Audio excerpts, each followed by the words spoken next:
बिस्मिल्लाहिर्रहमानिर्रहीम। अस्सलाम वालेकुम बच्चों, कैसे हैं आप लोग? ठीक होंगे यकीनन। ठीक है, आज हमारा पहला लेक्चर है, सही। और आज हम बात करेंगे निसाब के बारे में। ठीक है, निसाब के बारे में जो हमारा सिलेबस मुख्तसर हो गया है उसमें हमने क्या क्या पढ़ लिया है और क्या क्या रह गया है उसके बारे में हम आपसे बात करेंगे, आपको बताएंगे।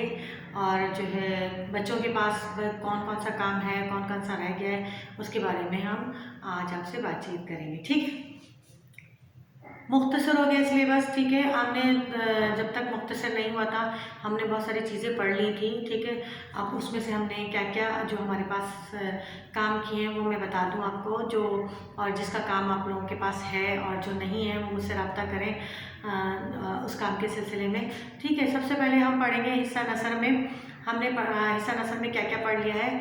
हमने अफसानों में नया कानून, चोर, मुजस्मा, बदला, हमसफ़र, चारों अफसाने पढ़ लिए। लेकिन आपके पास आने वाले कौन कौन से हैं? आपके पास आ रहा है नया कानून, चोर और हमसफ़र। ठीक है, तो मैं आपको जो हम चारों पांचों अफसाने पढ़ चुके हैं उनके मैं आपको खुलासे मुसन्निफ के हवाले के साथ हरफ आखिर के साथ लिखवा चुकी हूँ। ठीक है, लेकिन अब चूँकि मुजस्मा बदला निकल चुका है उसमें से, तो लिहाजा हमारे पास सिर्फ 3 अफसाने बचे हैं, नया कानून, चोर और हमसफ़र। हमें इस पर फोकस करना है। और जो मैंने आपको लिखवा दिए इन्हें आप याद करें, इन्हें आप पढ़ें घर में बैठ के, बहुत टाइम है आपके पास। ठीक है, बहुत अच्छी तरीके से आपको ये याद हो जाएंगे। 1 से 2 बार जब आप पढ़ेंगे तो इसको अपने लफ्ज़ों में अच्छी तरह लिख सकेंगे। कहानी की सूरत तो है, अफसाना ये बिल्कुल, तो इसे आप इस तरह से लिख सकेंगे। ठीक है, अच्छा, ये तीनों अफसाने हमारे पास, ये काम हमारे पास मुकम्मल है। मैंने इनके जो मुसन्निफ हैं उनका भी तारुफ अफसाना निगारों का आपको समझा चुकी हूँ, बता चुकी हूँ कि किस तरह से अगर इनका क्वेश्चन आता है तो 15 हेडिंग के साथ किस तरह आप करेंगे, वो भी मैंने आपको समझा दिया है। ठीक है, अब है ड्रामे हमारे पास दो हैं जिसमें है आराम सुकून और समंदर का दिल। ड्रामा हमारे पास मुख्तसर सिलेबस होकर जो आया है उसमें दोनों ड्रामे मौजूद हैं। ठीक है, आराम सुकून हम कर चुके हैं, पढ़ चुके हैं और बहुत अच्छी तरह समझ चुके हैं।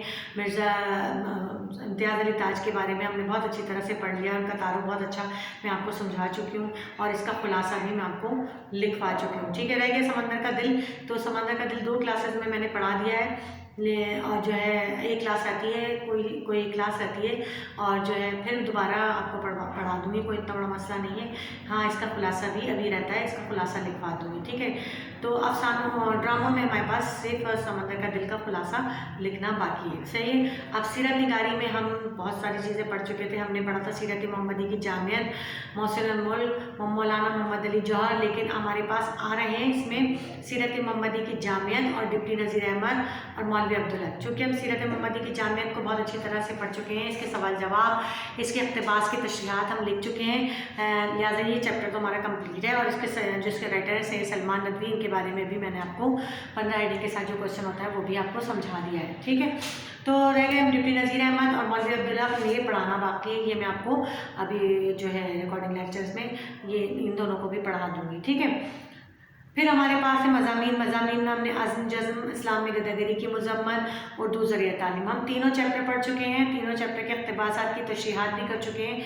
लेकिन एक क्लास में शायद उर्दू ज़रिया तालीम रहता है तो उसके इक़्तिबासात की तशरीह रहती है और उसके सवाल जवाब रहते हैं, तो वो मैं आपको करवा दूँगी। और जिनका हो गया है वो उनका रिविजन हो जाएगा, इसमें कोई इतनी बड़ी बात नहीं है, वो भी अच्छा है, उनको पढ़ लेंगे और उनको समझ आ जाएगी।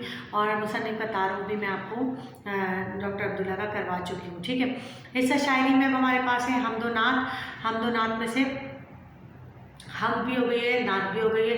दोनों की तशरीहात, दोनों के अशार की तशरीहात मैंने करवा दी हैं, आपको समझा दिए। चूँकि हम अशार की बंद की तशरीहात नहीं करेंगे, हम मरकज़ी ख़याल पे फोकस करेंगे, लिहाजा बंद की तशरीह को हमने जो है सिर्फ पढ़ा है, लिखा नहीं है। ठीक है, अच्छा, अब क्या है हमारे पास गज़लियात में हमने मीर तक़ी मीर, ख्वाजा मीर दर्द, गालिब, ये हम पढ़ चुके हैं, इनकी सारी गज़लें पढ़ चुके हैं। और इनके लॉन्ग क्वेश्चन जो कलाम पे तबसरा होता है 15 हेडिंग के साथ, वो भी मैं आपको बता चुकी हूँ, कौन सी हेडिंग पहले आएगी, कौन सी बाद में, और किस तरह से ये क्वेश्चन करना होता है, ये भी समझा चुकी हूँ। एक एक शेर की तशरीह मैंने ग्रामर की रूह से किस तरह से की जाती है वो भी मैं आपको समझा चुकी हूँ, और ग्रामर के कवायद वगैरह भी साथ साथ तशरीहात के बताती गई हूँ। ठीक है, हमारे पास रहते हैं हाली और अल्लामा इकबाल। ठीक है, हाली और अल्लामा इकबाल की गज़लें हम रहती हैं, ये दोनों गज़लें हमें पढ़नी है और इन दोनों का तारुफ हमें करना है। ठीक है, तो ये हमारे पास शायरी में गज़लियात में 2 शायर हमारे पास अभी रहते हैं। मंज़ूमात में हमने करना है इसरार कुदरत।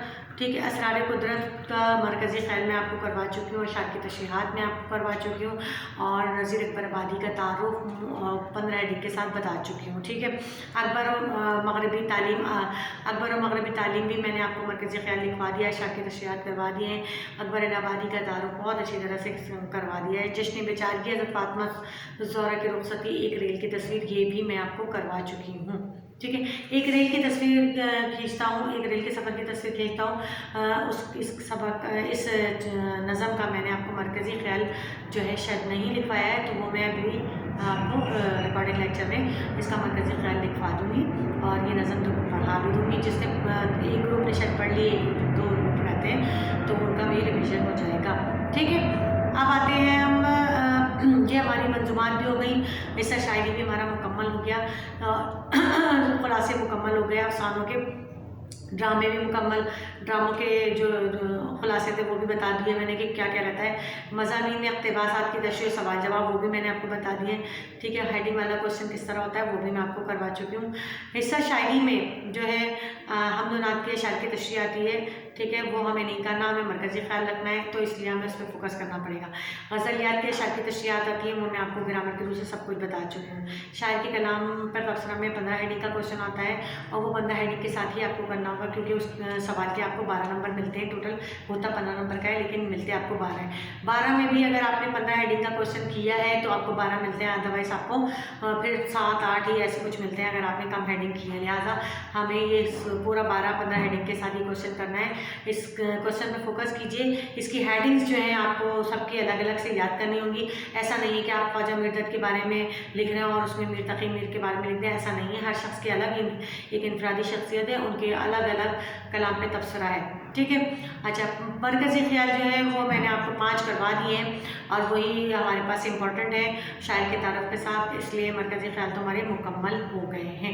ठीक है, तो ये हमें करना है इस जो है, और ख़ास इसमें एक अहम क्वेश्चन जो है क्वेश्चन नंबर 7 जो ड्रामा निगारी और अफसाना निगारी से मुताल्लिक़ आता है, वो एक क्वेश्चन मैंने अफसाना निगारी का आप लोगों को याद करवा दिया है एग्ज़ाम के दौरान। ठीक है, जो हमने अभी एग्ज़ाम लिए थे। अब एक क्वेश्चन आप यानी कि एक अगर आपने ड्रामा निगारी याद किया तो अब अफसाना निगारी याद कर लें, आपने अफसाना निगारी याद किया तो यह ड्रामा निगारी याद कर लें, क्योंकि एक क्वेश्चन इसमें से आता है, या तो ड्रामा निगारी या अफसाना निगारी पर तबसरा कीजिए, या किसी एक ड्रामा निगार या अफसाना निगारी पर तबसरा कीजिए। जैसे कि सादत हसन मंटो या मिर्ज़ा अदीब या गुलाम इम्तियाज़ अली ताज के ड्रामा निगारी, सादत हसन मंटो की अफसाना निगारी पर तबसरा कीजिए। तो ये भी 15 आईडी का क्वेश्चन होता है और इसे भी आपको इसी तरह करना होता है। और ड्रामा निगारी में की भी बहुत सारी हेडिंग्स होती हैं। ये क्वेश्चन भी मैंने आपको बाकायदा बना के खुद से लिखकर आपको ये नोट्स की सूरत में आपको ये पेपर मैंने क्लास में दे दिया है फोटोस्टेट करवा के, और इसके अलावा मैंने आपको ग्रुप पे भी सेंड कर दिया है। ठीक है, तो जिन बच्चों के पास नहीं है वो अपनी क्लास वालों से देख लें, ले लें और जो है इस क्वेश्चन की तैयारी करें, क्योंकि ये क्वेश्चन जो है क्वेश्चन नंबर 7 आता ज़रूर है, एक ना एक 2 इनमें से आता ज़रूर है, और इसके नंबर ही टोटल 8 होते हैं। और अगर आपने पूरा नहीं लिखा तो इसमें आपको 2 या 3 नंबर मिलेंगे। लिहाजा इसको पूरा करने की कोशिश करने के लिए आपको ये क्वेश्चन ना सिर्फ समझना होगा बल्कि इसे पढ़ना भी होगा। पढ़ेंगे समझेंगे तभी आप ये कर सकेंगे। ठीक है, और मैंने 100 MCQs की एक बुकलेट आपको बना के दे दी है, और जिसके पास है वो अच्छी बात है, और जिसके पास नहीं है वो जो है अपने क्लास फेलो से ले लीजिए, नहीं हो उसके उनसे भी ना मिले तो फिर मुझसे रब्ता कीजिएगा, मैं आपको ग्रुप पे सेंड कर दूँगी, तो आपको जो है ये 100 नंबर की बुकलेट भी आपको ग्रुप पे मिल जाएगी। ठीक है, तो जो जहाँ तक मुझसे हो सका मैंने आपके लिए जो है उर्दू के सिलेबस की तैयारी तकरीबन आपको कंप्लीट करा दी है। अब जो हमारा सिलेबस कंप्लीट हो जाएगा, 2-3 चीज़ें रह गई हैं तो हम रिवीजन करेंगे, क्योंकि हम सिलेबस को कमल करने की वजह से कोई टेस्ट नहीं ले पाए। ठीक है, तो अब हम टेस्ट लेंगे और जो है आपको टेस्ट की तैयारी करनी होगी।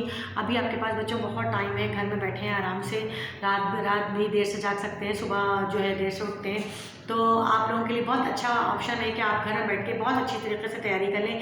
एक बार पढ़ें, 2 बार पढ़ें, तीसरी बार देखिएगा आप खुद लिख सकेंगे और आपको याद हो जाएगा। खुलासे तो आप इस तरह से कर लेंगे। मरकज़ी ख्याल 6 से 7 लाइन से ज़्यादा बड़ा नहीं होता है, एक पैराग्राफ की सूरत लिखना होता है, ठीक है, शायर के तारुफ के साथ। तो वो आपके लिए कोई मुश्किल नहीं है, लिहाजा आपके नंबर बहुत अच्छे आने चाहिए। उर्दू में तो कम से कम बहुत ज़्यादा अच्छे आने चाहिए, क्योंकि आपको बहुत अच्छा टाइम मिल गया है घर में बैठ के तैयारी करने का। कॉलेज नहीं आ रहे हैं लेकिन फिर भी अपनी पढ़ाई जारी रखें, रोज़ जो है लेक्चर अटेंड करें और लेक्चर अटेंड करने के बाद काम भी करें। देखिए आप लोगों की राइटिंग स्पीड नहीं है, मैं चाहती हूँ आप लोग जो है लिखते रहें, जो याद कर रहे हैं उसे लिखें, जो याद कर रहे हैं उसे लिखें। वो एक तो ये कि आप कभी भूलेंगे नहीं, दूसरी बात ये आपकी राइटिंग पावर भी बढ़ेगी। इसलिए इस बात को मद्देनज़र रखिए, क्योंकि 3 घंटे का पेपर इतनी आसानी से आप दे नहीं सकते। और अभी जो मौजूदा आपने पेपर दिया है, मौजूदा पेपर से अंदाज़ा हो गया है कि आप लोगों के लिखने की स्पीड जो है वो कम हो गई है। लिहाजा अपनी स्पीड बढ़ाएँ, क्योंकि बोर्ड के एग्ज़ाम जो है फ़ौरन ही आ जाएंगे और जो है आपकी तैयारी नहीं हो पाएगी। ठीक है बच्चों, आज के लिए इतना ही काफ़ी है। मुझे उम्मीद है आपको समझ आ गया होगा।